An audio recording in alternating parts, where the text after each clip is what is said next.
안녕하세요. 배신의 장미입니다.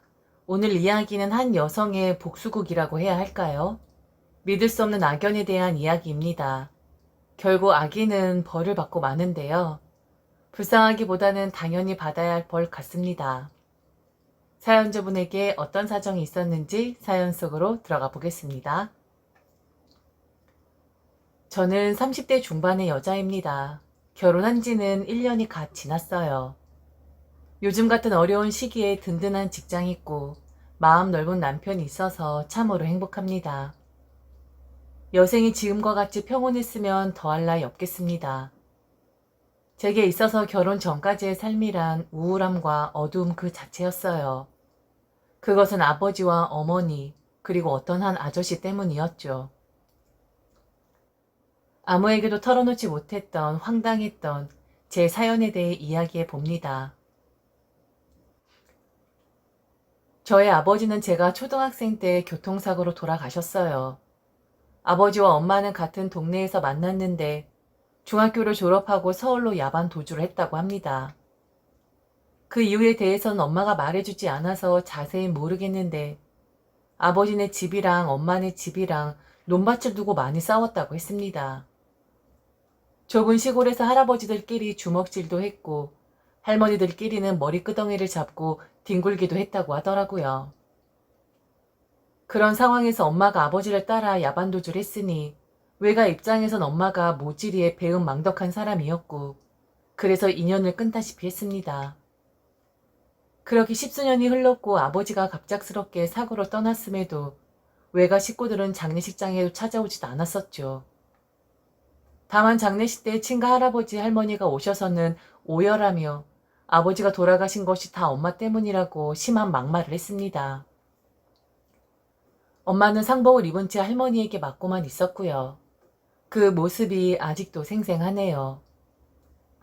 아버지가 그렇게 된 것이 엄마 잘못도 아닌데 너무하다 싶을 정도로 험하게 대하셨어요. 그리고 저와 제 동생도 싫어하셨죠. 엄마를 꼭 빼닮았다면서요. 엄마와 저 그리고 동생은 그렇게 양쪽 집안에서 없는 존재 취급을 받았었습니다. 당시 엄마와 아버지는 노점 장사를 했었는데 아버지가 떠나고 나서 엄마 혼자서 하기는 힘든 일이었기도 했고 아무도 도움을 주는 사람이 없었기에 엄마는 장사를 접고 공장에 들어가서 일을 했습니다. 그러다가 아버지가 돌아가신 지 몇 달 되지 않았을 때 웬 아저씨가 찾아와서 엄마에게 아버지가 빌려간 돈을 갚으라면서 집을 쑥대밭으로 만들었죠. 몇 날 며칠을 찾아와서 행패를 부렸던 것 같습니다. 엄만 이래서 갚겠다며 울며 불며 매달렸고 그 아저씨는 엄마의 말을 어떻게 믿냐면서 당장 돈을 갚지 않으면 엄마와 저희 자매를 팔아버리겠다는 무서운 말도 서슴지 않았었습니다. 요것들 봐라. 남의 돈 빌려가서 잘 써놓고 돈 빌려간 사람 죽었다는 핑계로 입을 싹 닦으려고 그래? 싸그리 섬이라도 팔려고 야 정신을 차리지. 내가 사람이 좋으니까 이 정도지. 다른 사람들 같았으면 아줌마랑 딸내미들은 진즉에 쥐도새도 모르게 외딴 섬에 팔려갔어. 그거 알기나 해? 그러니 잠만 말고 법원에서 서류 하나 날라오거든 잘 받아둬. 내가 빌려준 돈에 대해서 갚아야 한다는 서류인데 받고 나서 그냥 가만히 있으면 돼. 거기 이자가 얼마고 이런 거 있을 텐데 그런 거 신경 쓰지 말고 매달 1에서 일정액씩 갚도록 해. 알았어? 이 정도면 많이 봐준 거야. 내 성격 알지? 허튼 짓 하지 마. 그랬다간 알지? 엄마나 저희 자매나 겁에 질려서 벌벌 떨기만 했을 뿐 아무런 대꾸조차 할 수 없었죠. 그때 저는 초등학생 4학년이었고 동생은 2학년밖에 안 되었었기에 그 아저씨가 소리 지르고 물건 던지고 하는 것이 무서웠을 뿐 채무가 뭐고 법원 서류가 뭐고 그런 것을 알 턱이 없었습니다. 나중에 커서 그날 그 아저씨가 말했던 법원 서류라는 것을 보고 경악을 금치 못했었습니다. 거긴 1,000만 원 정도의 원금과 이자를 엄마와 저 그리고 동생이 갚아야 한다고 나와 있었어요. 저와 동생은 미성년자이니 법정 대리인으로 엄마가 모든 결정을 한다고 나와 있었고요. 엄마는 배움이 짧은 사람이었기에 법원 서류가 말하는 것을 제대로 이해하지도 못했었고 돈 빌린 것도 맞고 그것을 갚지 못한 것도 맞기 때문에 법원에 찾아갈 엄두를 내지 못했었습니다. 그래서 엄마는 그때부터 돈을 갚기 시작했죠. 사실 그 아저씨는 시장에서 일수를 놓는 사람이었습니다. 엄마 아버지는 상경한 이후로 이 장사 저 장사 하면서 먹고 살았는데 아버지가 돌아가시기 1년 전부터 시장 입구 쪽에 자리를 마련해서 잡화들을 팔고 있었는데 그때 일수 아저씨로부터 돈을 빌린 것이었습니다. 장사해서 매일매일 갚기로 하고 말이죠. 그런데 그걸 다 갚기도 전에 아버지가 돌아가신 것이었습니다. 엄마는 당연히 그 일수 아저씨를 잘 알고 있었고 성격이 더럽고 무서운 사람이라고 하더라고요. 그 이후로 그 아저씨는 수시로 찾아왔어요. 엄마는 어떻게든 돈을 마련해 보려고 했지만 공장에 다니면서 제대로 돈이나 받을 수 있었겠나요? 늘 아저씨가 찾아오면 나 죽었어 하고 납작 엎드리는 일밖에는 없었습니다. 제가 중학생이 될 무렵에는 거의 매일같이 저녁 시간에 찾아와서 밥을 먹고 가곤 했었습니다. 왜인진 모르겠지만 어느 날부터 매일 찾아왔었죠. 처음 1년간은 폭력에 횡포에 욕설에 말도 못했는데 저녁밥을 차려주고 나서부터는 엄청 많이 줄었었습니다. 마치 엄마가 마법이라도 부리는 것 같았어요. 늘 성난 멧돼지 같았던 아저씨가 조금은 부드러워졌다고 할 수 있었습니다. 왜 그런지는 고등학교에 들어가서 알게 되었죠. 그날은 복통이 매우 심한 날이었는데 양호 선생님이 집에 가서 좀 쉬라고 하더라고요. 난생 처음 해보는 조퇴였고 저는 집에 가서 쉬기 위해 부지런히 집으로 갔는데 현관 앞에 남자 신발이 놓여 있어서 도둑인 줄 알고 깜짝 놀랐습니다. 그런데 알고 보니 일수 아저씨였어요. 엄마랑 버젓이 안방에 있는 모습을 보게 된 것이었죠. 엄마는 저를 보자마자 당황해서는 말을 더듬거렸고 저는 한눈에 이 모든 상황이 정리가 되더라고요. 그 모습을 목격한 이후로 아무리 아파도 조퇴라는 것을 생각지도 않았었고 오히려 학교가 끝나고 집으로 곧장 가는 것이 아니라 아예 학교에 남아서 공부를 하다가 늦은 시간에 들어갔습니다. 그리고 동생에게도 주의를 주었습니다. 절대 조퇴하거나 해선 안 돼. 학생은 죽어도 학교에서 죽는 거야. 양호실에 누워있는 한이 있더라도 결석 조퇴는 안 된다. 언니 말 명심해. 그리고 학교 끝나면 무조건 도서실 가서 1시간이라도 공부하고 와. 학교 끝났다고 집에 곧바로 오지 말고. 며칠 뒤 엄마는 저를 앉혀놓고 말했죠. 빚은 신경 쓰지 마. 엄마가 다 알아서 할 거야. 내가 배운 게 없고 무식하지만 내 두 딸들 위해서 무슨 짓이라도 할 수 있어. 저 세상에 있는 네 아버지도 이해해 줄 거야. 넌 아직 어리니까 잘 모르겠지만 이 엄마 돈 때문에 너무 힘들어. 차라리 잘 됐어. 이제 행패는 안 부리니까. 일수 아저씨 비위 거슬리지 않게 네가 눈 감아줘. 이 일로 삐뚤어지거나 엇나가면 안 돼. 그럼 엄마 진짜 죽게 될지도 몰라. 엄마의 심정이 어렴풋이 이해가 갔습니다. 엄마도 어쩔 수 없는 상황이라 거스를 수가 없었겠죠. 그러나 저는 그 일수 아저씨를 진짜 짓이겨버리고 싶은 마음뿐이었습니다. 우리 집에 붙어있는 악기와 같은 인간이었어요. 그럼에도 제가 무슨 힘이 있어서 대항할 수 있었겠나요. 그저 이 악물고 공부할 도리밖엔 없었습니다. 그렇게 잿빛 같았던 고등학교 시절을 보냈고 전 대학에 진학하게 되었습니다.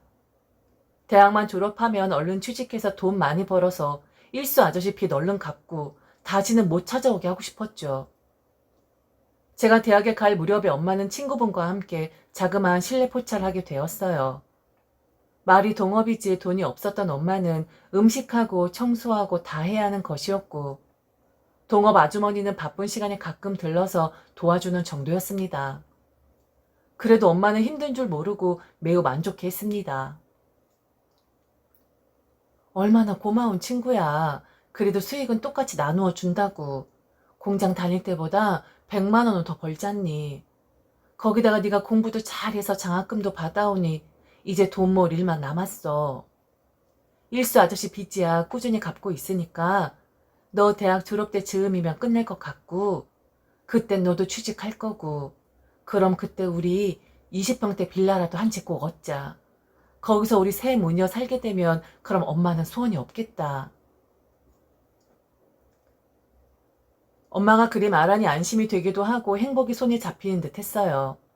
저는 학교와 아르바이트를 마치는 대로 엄마의 가게에 가서 일을 도왔습니다. 엄마는 술 파는 곳이기 때문에 나오지 말라고 했지만 서빙이라도 도와야겠다는 생각이었어요. 그런데 가만히 보니 일수 아저씨가 이제는 엄마의 가게로 드나들더라고요.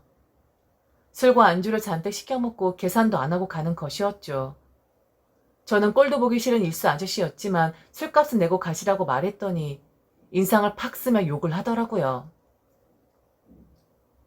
이 대가리에 피도 안 마른 어린 것이 뭐가 어쩌고 저째? 내가 지금까지 니들 봐주었으니까 이렇게 먹고라도 사는 거 아니야? 내 술값은 이자값도 안 돼, 알아?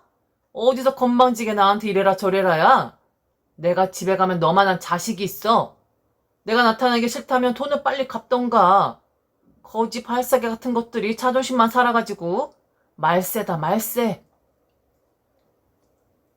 엄마는 안절부절했고 저는 아저씨에게 도대체 얼마나 남은 거냐고 따져 물었습니다. 제가 기억하기로는 엄마가 10년 정도 빚 갚은 걸로 아는데 이제 거의 끝난 거 아니에요? 도대체 얼마길래 아직까지 저희를 못 살게 구는 거냐고요. 제가 대출을 받든 알바를 더 하든 해서 갚아드릴 테니까 말해봐요. 아저씨는 득이 양양하게 역겨운 표정을 하면서 빈정댔습니다. 10년간 이자도 못 갚았어 이거사. 3천만 원도 더 남았어. 알아? 네가 몸이라도 굴려서 갚아봐라 어디. 나도 돈 좀 받아보자. 어이가 없었습니다. 제가 알기로는 1,000만 원 남짓으로 알고 있었고 그간 엄마가 계속해서 돈을 갚고 있었는데 아직도 갚아야 할 돈이 3천만 원이 넘다니요. 전 엄마에게 우리 모르게 또 돈을 빌려느냐고 물어봤는데 그런 적은 없다고 했습니다. 엄마가 아저씨에게 여러 번 물었을 때 아저씨는 법대로 하는 것이라면서 엄마가 갚는 돈은 법정 이자라고만 했다더군요. 엄마가 판결문이라고 받은 서류에는 원금이 1,300만 원인데 지연 이자가 연 2할 오픈이었습니다. 엄마는 원금을 갚는다고 생각했었고 일수 아저씨는 엄마가 갚는 돈은 이자라고 셈했던 것이었죠. 억울하기 그지없었습니다. 그리고 아무리 배운 것이 없어도 세상 물정을 그렇게 모를 수가 있나 싶은 엄마도 미웠죠. 일수 아저씨 손에 그간 노란한 것도 모자라서 앞으로도 영원히 빼앗기기만 할 것 같았어요. 지금이야 이런 부당한 일을 당하면 구제라도 받겠지만 그때는 구제받을 엄두를 못 냈어요. 오직 빨리 졸업해서 돈 많이 주는 직장 들어가야겠다는 생각뿐이었습니다.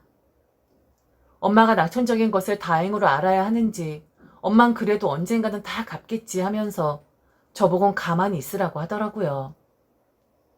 선녀 같은 엄마를 보고 있자니 울고만 있을 수 없었습니다. 더 독하게 공부했던 것 같네요. 그리고 그 뒤로 저는 엄마의 가게에는 나가지 않았습니다. 일수 아저씨를 보면 사고라도 칠 것 같았거든요. 그렇게 저는 또다시 이 약물고 공부했고 돈 많이 주는 금융 쪽에 취업할 수 있었습니다. 그리고 취업한 지 1년 만에 3천만 원 만들어서 일수 아저씨 돈을 갚아버렸죠. 그날도 역시 일수 아저씨는 엄마의 가게에서 술을 마시고 있더군요. 저를 보자마자 친한 척을 하며 역겨운 말을 하더라고요. 못 본 새 많이 이뻐졌다. 이제 제법 숙녀티가 나는데 대학 졸업은 했냐? 요즘 일자리 구하기 어렵다는데 취직은 했고?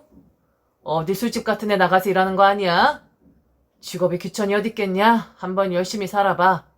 세상사 힘든 거 알아야 내가 얼마나 고마운 사람이란 걸 알지. 와서 술이나 한잔 따라봐라. 그럼 일일치 이자 비용 탕감해준다.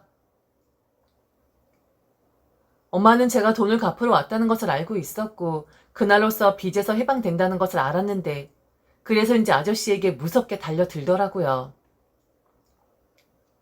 야, 이 미친 인간아. 내 딸이 접대부야? 니도 돈을 다 갚으려고 불렀다. 이 빌어먹을 인간. 어디서 내 딸에게까지 수작질이야. 당장 돈 가지고 썩 꺼져. 다시 우리 앞에 나타나지 말라고. 그랬다간 반드시 내가 너 목 꼭 딴다. 엄마는 무슨 일이라도 저지를 것 같이 섬뜩하게 일수 아저씨에게 달려들었고 일수 아저씨는 얼굴이 벌개져서 당황하더라고요. 저는 일수 아저씨 보는 앞에서 계좌번호를 받아서 돈 3천만 원을 입금시켰습니다. 그동안에 말도 안 되게 뜯어간 돈이며 파렴치한 짓 한 일을 생각하면 당장 콩밥이라도 먹이고 싶지만 돌아가신 아버지 엿보고 무식한 엄마의 죄라서 그냥 다 덮고 가려고 해요. 이 돈도 솔직히 버러지 같은 당신한테 주기 아깝지만 깔끔하게 법적으로 그렇다니까 안 줘도 될 돈인 거 알지만 주는 거예요. 그러니 이 돈 받고 썩 꺼지세요. 그리고 다시는 저희 모녀 앞에 나타나지 마세요. 던 행패 부렸다가는 그날로 콩밥 먹을 줄 알라고요. 더 심한 말을 하고 싶었고 살풀이라도 하고 싶었는데 솔직히 그렇게 하기엔 일수 아저씨가 그간 해온 행태들 때문에 무섭긴 했습니다. 대신 용기를 내어서 이 악연을 끊어내고 싶었죠. 일수 아저씨는 통장의 돈을 확인하고는 아무 말도 못하다가 일어서서 가려고 하더라고요. 저는 돈 내고 가라고 소리소리를 질렀습니다. 그리고 그날 이후로 일수 아저씨는 저희들 앞에 나타나지 않았어요. 엄마는 그날 가게 바닥에 주저앉아서 서럽게도 울었죠. 십수년 고통스러웠던 일들이 주마등처럼 지나간다고 하더라고요. 저는 직장생활 열심히 했고 돈도 아득바득 모았습니다. 그러다 보니 30이 가까우더군요. 이렇다 할 연애는 해본 적이 없었고 소개팅조차 몇 번 없었어요.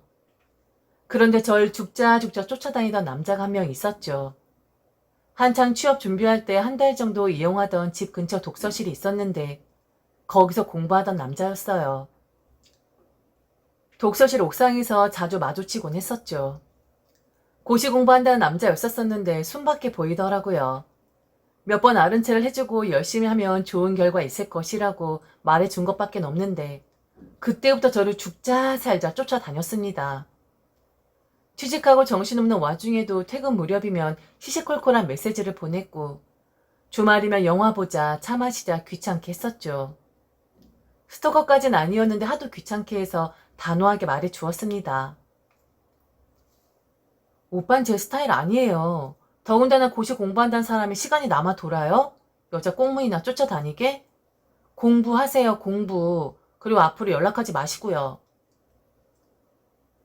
그랬더니 그 자리에서 제 앞에 무릎을 꿇으며 자기 살려달라고 애원을 했었습니다. 저 아니면 죽겠다나 어쩌겠다나 그랬죠. 제가 그래도 독한 사람인데 그런 눈물에 넘어갈 사람도 아니었고 그렇다고 그대로 냅두자니 또 쫓아다닐 것 같더라고요. 그래서 나름 꾀를 내어서 취직이나 하고 들이대라고 직설적으로 말해주었죠. 저랑 만나고 싶으면 번듯한 직장에 취직하세요. 전 능력 없는 남자가 세상에서 제일 싫거든요. 뭔가 좀 떳떳한 모습으로 들이댄다면 그때 만나서 데이트해 줄게요. 그 전에 연락해도 안 받을 거고 메시지 보내도 답장 안 할 거예요. 그리고 저에게는 그런 값싼 눈물 같은 거 통하지도 않아요. 그 정도로 쌀쌀맞게 대했으면 자존심상 떨어져 나갈 법도 하건만 그 남자는 미련할 정도로 직진이더라고요. 그러면서 곧 취업해서 짠하고 나타날 테니 그때까지 기다려 달라고 했습니다.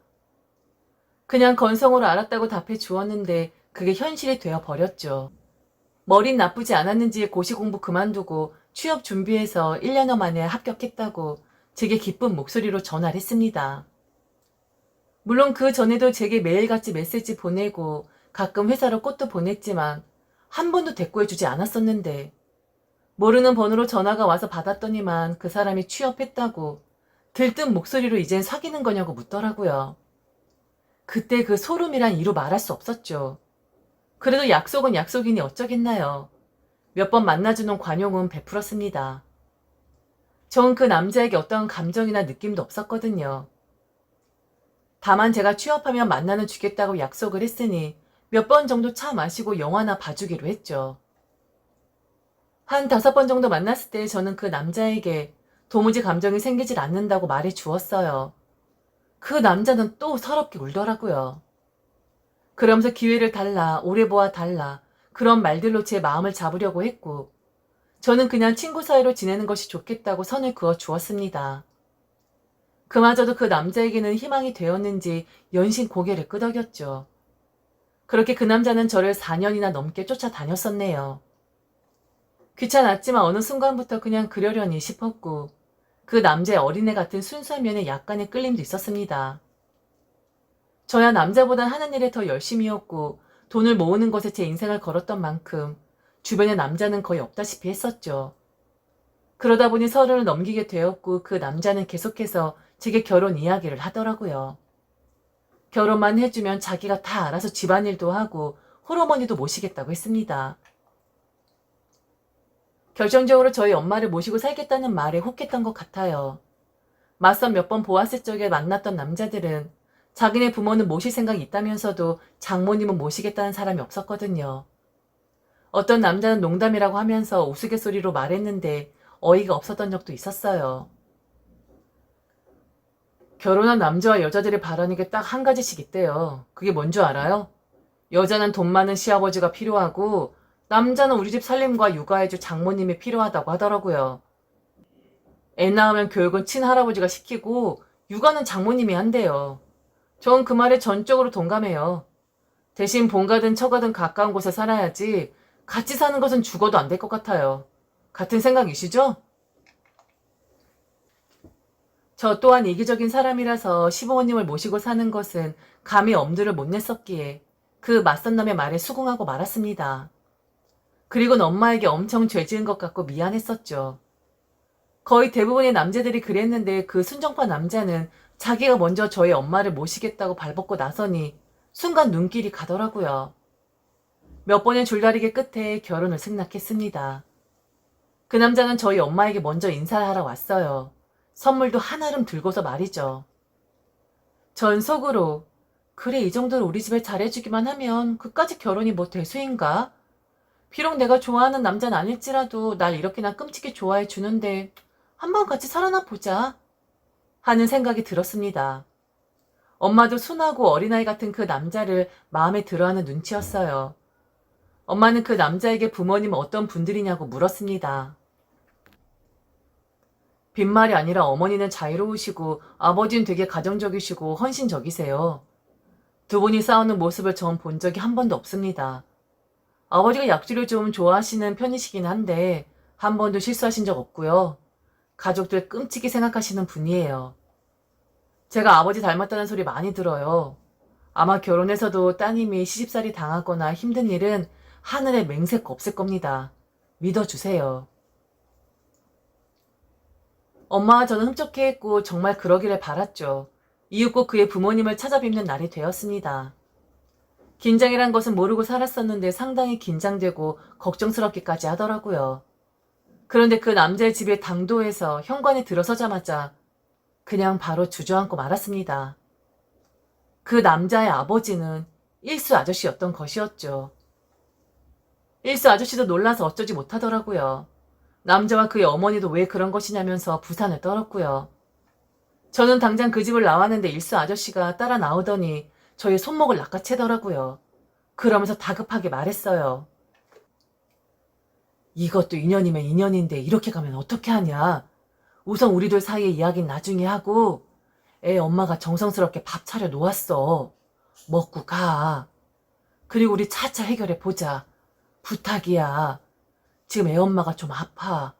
그런데 이번에 아들 녀석이 결혼한 여자 데리고 온다니까 며칠 전부터 아픈 몸 이끌고 장보고 그랬다고. 제발 부탁이다. 우리 사정 좀 봐줘라. 일수 아저씨 목소리만 들어도 온몸에 소름이 돋았는데 애절한 목소리로 말하니 헛구역질이 나더라고요. 저는 손을 뿌리치고 돌아섰습니다. 당신이 양심 있는 인간이야? 이 무슨 말도 안 되는 일이냐고요. 난 당신 얼굴만 봐도 목소리만 들어도 소름이 돋아.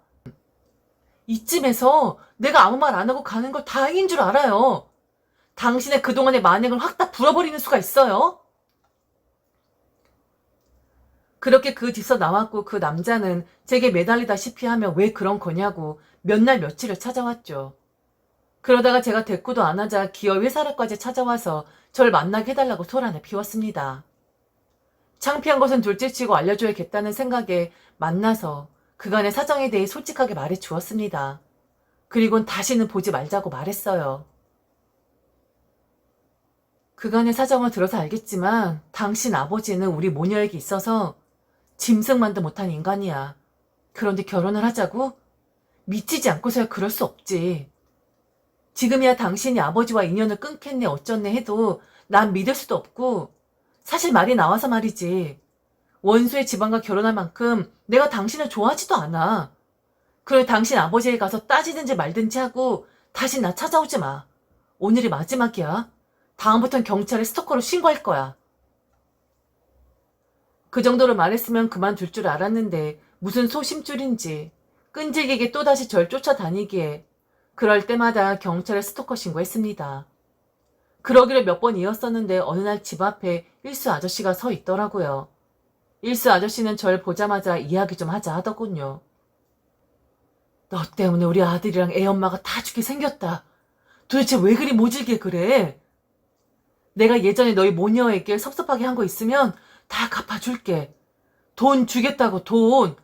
한 5천만 원 해줄 테니까 그만 있고 내 아들이랑 잘 해봐. 지금 애 엄마가 암 4기야. 여기서 충격받으면 죽는다고. 네가 죽이는 거야, 네가. 그러니 어른이 말하면 좀 들어라.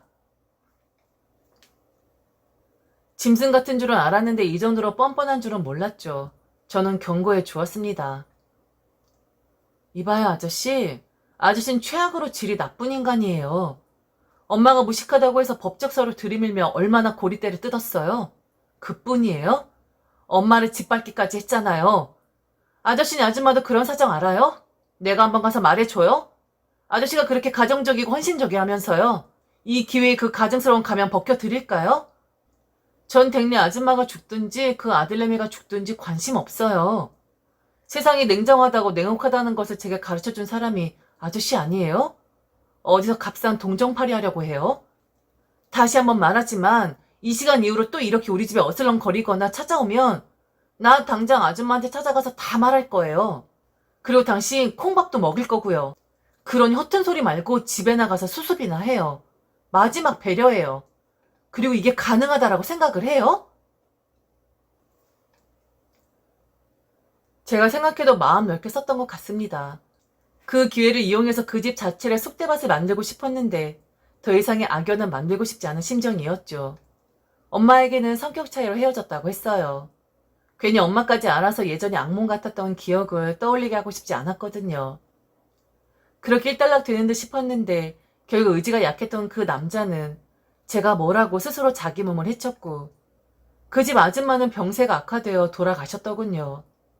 그 남자는 일수 아저씨를 원망하면서 수차례 응급실을 들락거릴 정도로 스스로를 해했다고 하더라고요. 일수 아저씨가 저를 찾아와서 무릎을 꿇고 애원할 때 말해 주었습니다. 나랑 우리 아들 좀 살려줘. 네 탓 안 할게. 다 내가 저지른 죄업이라고 생각할 테니까 우리 아들은 죄가 없잖니. 결혼만 해줘라. 내가 한몫 챙겨서 줄 테니까 우리 아들 좀 살려줘. 저러다 진짜 죽어. 내가 무릎 꿇고 부탁할게. 그리고 니들 앞에는 절대로 나타나지도 않을게. 도저히 동정조차 가지 않았는데 왜 제게 무릎까지 꿇는지 이해할 수 없었죠. 차분하게 말해줬어요. 더 이상 화를 낼 것도 없더라고요. 나는 당신네들에게 더 이상 아무런 관심조차 없어요. 지난번 말했죠. 당신 아들이나 아줌마의 생사 따위는 제게는 중요하지 않다고요. 이 모든 것을 제가 그렇게 만들었나요? 아니잖아요. 왜 자꾸 제 탓을 하는 거예요? 저한테 잘못이 있다면 법적으로 하세요. 법적으로. 아저씨 법적으로 하는 거 좋아하잖아요. 정신줄 놓지 말고 사세요. 세상 만만한 곳 아니에요. 그리고 다른 사람들 가슴에 대목 박지 말고 사시고요. 진짜 악연이네요. 이제 그만 제 인생에서 꺼져주세요. 그 뒤로 그들 보자의 소식은 듣지 못했고 듣고 싶지도 않았습니다. 저는 모았던 돈과 대출을 땡겨서 엄마와 여동생을 데리고 깨끗한 동네로 이사를 했죠. 그리고 좋은 남자 소개받아서 몇 개월 지나지 않아 결혼됐습니다. 하도 최악의 남자를 만나서 그런가요? 이 남자다 싶으니까 바로 결혼 결심이 서게 되더라고요. 옛말 틀린 것 하나 없습니다. 사람이 죄짓고 살면 언제고 벌을 받게 된다는 거 말입니다. 지금까지 들어주셔서 진심으로 감사합니다. 이상 배신의 장미였습니다.